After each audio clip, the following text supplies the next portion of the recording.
il y avait un déficit de 800 millions de dollars. Première page, sur un prix du pétrole qui était à $12. Notre ministre de l'énergie, ces prix ont baissé, c'est parce que cherchaient à créer des difficultés à l'Irak.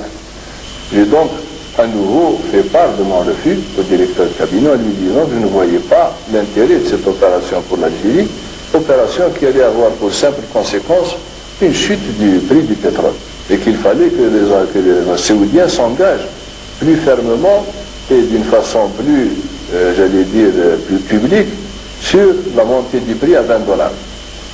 Le troisième jour, j'ai reçu une communication téléphonique du commandant Geloud, qui est donc responsable libyen, qui me dit qu'êtes-vous en train de faire, vous les Algériens? Je lui ai dit à quel sujet? Il m'a dit vous avez accepté un prix de référence à $15. J'ai dit mais jamais, nous n'avons jamais réaccepté. Il y a eu une demande de la part des Saoudiens, mais nous avons refusé. Cette demande jusqu'à présent nous l'avons refusée. Il m'a dit comment vous voulez nous enlever le pain de la bouche des Libyens? Je me souviens bien, il me l'a dit en arabe, قال لي كيفاش حبيتوا تنحيوا الخبز من فم الشعب الليبي. سي جلود احنا ما حبيناش نحيوا الخبز من فم الشعب الليبي ولا لنا نحينا من فم الشعب الليبي رانا نحيوا من فم الشعب الجزائري. Donc je lui ai dit qu'il n'était pas question pour nous d'accepter les $15 que nous n'avions pas ce jour accepté et qu'on pouvait coordonner notre action sur ce point. C'est ce que nous avons convenu de faire ensemble et nous avons donné des directives aux deux ministres respectifs de l'énergie qui se trouvaient à Vienne pour coordonner leurs activités et défendre un prix de référence de $15. Et malgré cela, le directeur de cabinet est venu me voir une troisième fois pour me dire que l'Arabie Saoudite réitérait sa demande. J'ai dit que, ma foi, de mon point de vue, nous pourrions, nous, Algériens, renverser la demande et leur dire pourquoi accepter un prix de référence de $20 qui fait notre affaire et qui fait l'affaire aussi des pays producteurs de pétrole et qui ne cause pas beaucoup de dégâts, j'allais dire, dans les économies des pays consommateurs de pétrole. Et je lui ai fait cette proposition, je ne sais pas s'il l'a transmise ou pas, le fait est que le quatrième jour, il est venu me voir en me disant, ça y est, les Saoudiens, probablement parce qu'ils avaient rencontré également une résistance auprès des Libyens, les Saoudiens acceptent de maintenir le prix de $18 comme prix de référence. Et c'est comme cela que, immédiatement, la situation s'est débloquée à la conférence à Vienne, le prix de référence de $18 a été maintenu, un accord a été fait sur les quotas et sur les plafonds de production, et la conférence s'est séparée. Résultat, quelques jours plus tard, le prix du baril a commencé sa remontée et à la fin de l'année, il était à $17 au lieu de $12 prix qui était le sien à la fin de du mois de novembre. Cela, c'est pour dire que si je n'avais pas pris en compte les intérêts de l'État et de la nation algérienne, il est probable que nous aurions eu un prix du pétrole qui aurait traîné dans les entre 10 et $12 pendant de longs mois. Faisons peut-être l'affaire de l'Arabie Saoudite et des pays du Golfe qui, craignant le surarmement de l'Irak, cherchaient à tout prix à lui créer des difficultés économiques. Alors, c'est pour cela que ce prix du pétrole est un problème important pour l'Algérie et toute sa politique extérieure devrait en réalité tourner autour de la défense du prix du pétrole pour qu'il soit à son niveau le plus élevé. Monsieur le Président, avez-vous songé dès lors à élaborer une stratégie diplomatique tendant à protéger les intérêts économiques algériens? Nous aurons l'occasion peut-être de reparler des propositions que, en tant que parti, nous faisons dans ce domaine. Pourquoi l'Algérie, ou le chef de l'État algérien plus exactement, a-t-il voulu accepter ce prix de référence de $15? Jusqu'à présent, pour moi, c'est une énigme, je ne comprends pas très bien. Il faut peut-être mettre en relation avec ce prix du pétrole de $15 et le fait qu'à la fin de l'année 1988, le prince Sultan, qui est ministre de la Défense d'Arabie Saoudite, se trouvait en voyage en Algérie, ou plus exactement, se trouvait en voyage d'agrément en Algérie. Il était venu, il avait passé 45 jours à chasser le tard dans la région comprise entre l'Ahwat, Ordaya et le Bayot Sidi Cheikh. Je ne parle pas des moyens qu'il a déployés pour faire sa chasse, mais du nombre de tards qu'il a tués. Le fait est que fin décembre, je pense aux alentours du 27 décembre, il était de passage à Alger, repartant sur son pays. J'ai appris qu'il allait être reçu par le Chadli Benjdid. J'ai donc demandé à le voir et j'ai proposé à Chadli de soulever le problème d'un crédit d'1 milliard de dollars que pourrait nous faire l'Arabie Saoudite. Ce crédit d'1 milliard de dollars pourrait être gagé sur l'or que nous avons, c'est-à-dire que si nous n'arrivons pas à rembourser le crédit dans le délai fixé, les Saoudiens pourraient toujours se payer sur l'or les réserves d'or que nous avons. Je dis parce qu'un gros problème se posait pour nous, en dehors du fait qu'il fallait trouver 250 millions de dollars pour terminer l'année. Il fallait, ces 250 millions de dollars, je les ai trouvés par la suite en réglant le contentieux du gaz.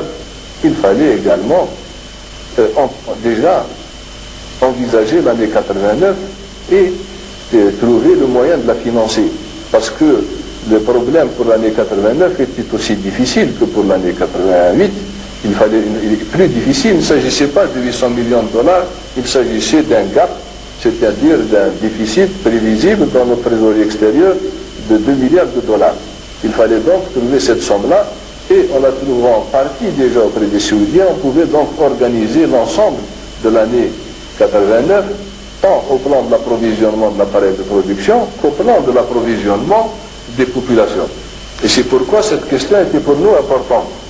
Et j'ai donc décidé, Chadli a faire la demande, il a reçu le prince sultan, il a fait la demande pour ce milliard de dollars, et je l'ai revu tout de suite après que le prince sultan est parti, j'ai reçu le compte rendu suivant, et le Chadli Benjdid m'a dit, j'en ai parlé à l'émir sultan, de notre désir d'avoir un crédit d'1 milliard de dollars. Je n'ai même pas eu besoin de lui parler d'un éventuel gage sur l'or, parce qu'il m'a dit que c'était un problème qui était facile à résoudre, qu'il allait, dès sa rentrée en Arabie Saoudite, assister à un conseil des ministres qui devait se tenir le 3 janvier. Qu'au cours de ce conseil serait débattu le problème du budget de l'année 91 et qu'il profiterait de cette occasion pour poser le problème de l'aide à donner à l'Algérie et qu'il n'avait absolument aucun doute, cette aide nous serait accordée. C'est ainsi que j'ai attendu tout le mois de janvier, aucune nouvelle, nous n'avons aucune nouvelle. Vers la mi-février, j'ai décidé de charger notre ambassadeur accrédité à Riyad d'essayer de savoir ce qu'était devenu la promesse du prince sultan. Il a reçu une réponse du ministère des Affaires étrangères lui disant que la demande était toujours à l'étude. J'ai donc attendu encore 15 jours, j'ai chargé notre ambassadeur de faire une deuxième demande et il a reçu une réponse qui était une réponse dilatoire. On lui a dit que pour le moment, aucune décision n'avait été prise. J'ai donc dit à notre ambassadeur de ne plus demander la réponse parce qu'il était clair qu'on n'aurait pas ce crédit 2 mois après, alors que le prince s'était engagé pour une réponse immédiate. Et bien sûr, cela a changé une série de calculs que j'avais déjà fait pour l'année 89. Il s'agissait de trouver cette somme ailleurs. Pourquoi les Saoudiens nous ont pas fait ce prêt, alors qu'il est apparu plus tard, à l'occasion de la guerre du Golfe, 2 ans plus tard, qu'ils disposent de sommes énormes, de plusieurs centaines de milliards, déposés dans les banques européennes et dans les banques américaines. Probablement parce qu'ils ne voulaient pas que l'Algérie retrouve sa santé très vite. Elle avait eu un gros problème avec les émeutes d'octobre. Son prestige international s'était affaibli, sa crédibilité également. Son poids, bien sûr, dans le monde arabe avait considérablement baissé. Et il ne fallait pas que l'Algérie surmonte rapidement ces difficultés parce qu'elle aurait pu à nouveau parler d'une voix forte, à nouveau être entendue au Moyen-Orient. Et l'Arabie Saoudite voulait être la seule, je pense, à être entendue, à parler dans cette région, à régler ces problèmes de suprématie régionale avec l'Irak ou avec nos autres pays. Et c'est pourquoi nous n'avons pas pu obtenir ce crédit d'1 milliard qui nous a créé des difficultés dans la gestion de l'année 1989. Ceci dit, j'ai eu l'occasion de poser la question à Chadli Benjdi en lui disant, à la suite de ce refus, en lui disant quel est l'intérêt que nous avons, nous, à maintenir des relations aussi étroites avec l'Arabie Saoudite.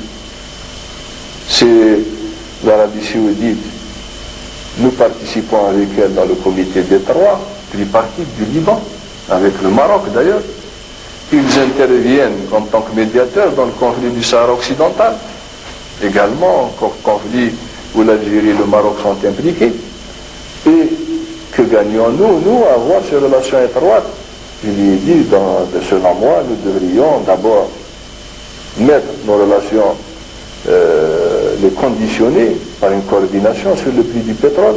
Si cette coordination existe, on peut faire une coordination politique. Si cette coordination n'existe pas, parfois la coordination politique ne devrait pas exister. Deuxièmement, j'ai demandé à ce qu'on organise une pression quelconque sur l'Arabie Saoudite pour l'amener à maintenir un prix du pétrole élevé, parce que malgré cet accord sur le prix de référence, l'Arabie Saoudite continue à manœuvrer pour que ce prix reste bas. La seule réponse que j'ai obtenue de Chadli Benjdi a été que nous ne pouvons rien. Nous ne pouvons rien, c'est-à-dire nous ne pouvons pas faire pression, nous ne pouvons pas intervenir pour faire changer la politique de l'Arabie Saoudite, sous prétexte, là aussi il m'a dit que ce n'était pas elle qui fixait le prix du pétrole. On peut considérer que ce n'est pas elle qui fixe le prix du pétrole, mais en réalité, elle y est pour beaucoup dans la fixation du prix du pétrole, dans la mesure où, en fonction de ses intérêts locaux, en fonction également des intérêts de la puissance, c'est-à-dire des États-Unis qui la protègent militairement, qui la protègent au plan de la sécurité, elle tient compte également des intérêts des États-Unis, et ce prix du pétrole est fixé en fonction des intérêts communs saoudiens-américains. On peut donc avoir une politique étrangère plus agressive qui permette de défendre le prix du pétrole avant de faire une politique de coordination avec l'Arabie Saoudite. Et peut-être faut-il aussi chercher ailleurs des relations, d'autres explications aux relations personnelles qui se sont tissées entre le roi Fahd et Chadli Benjdi.